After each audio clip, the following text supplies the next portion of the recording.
8 मई 2025 को पाकिस्तान ने इंडिया पर मिसाइल अटैक किया, लेकिन इंडिया ने इन हमलों को अपने S-400 एयर डिफेंस सिस्टम, जिसे सुदर्शन चक्र भी कहा जाता है, उनसे इन सभी मिसाइल्स और ड्रोन्स को हवा में ही डिस्ट्रॉय कर दिया।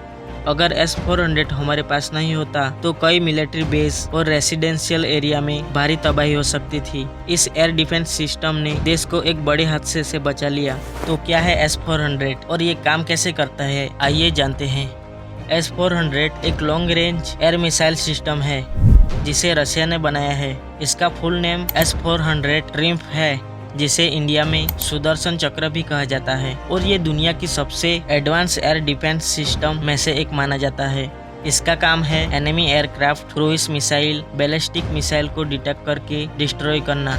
ये सिस्टम 400 किलोमीटर तक के टारगेट को मार सकता है, इसीलिए इसे S-400 बोला जाता है। ये 36 टारगेट को एक साथ ट्रैक कर सकता है और 72 मिसाइल एक साथ फायर कर सकता है। S-400 में एक पावरफुल रडार होता है जो 600 किलोमीटर तक स्कैन कर सकता है। जैसे ही कोई दुश्मन का जेट प्लेन या मिसाइल इन 600 किलोमीटर के जोन के अंदर आता है, ये उसे तुरंत ही डिटेक्ट कर लेता है, जिसके बाद कमांड सेंटर डिसाइड करता है कि कौन सा मिसाइल लॉन्च करना है, शॉर्ट, मीडियम या फिर लॉन्ग, और फिर उन एनिमी मिसाइल को हवा में ही डिस्ट्रॉय कर दिया जाता है।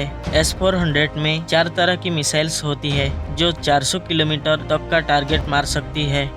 इंडिया ने 2018 में S-400 को रशिया से $5 बिलियन से 5 सिस्टम खरीदे थे। इसे खरीदने के पीछे का कारण ये भी था कि चाइना के पास पहले से ही S-400 सिस्टम था और पाकिस्तान के पास भी एडवांस एयरफोर्स है। ऐसे में S-400 से इंडिया की एयर डिफेंस शील्ड भी बहुत स्ट्रॉन्ग बन गई है।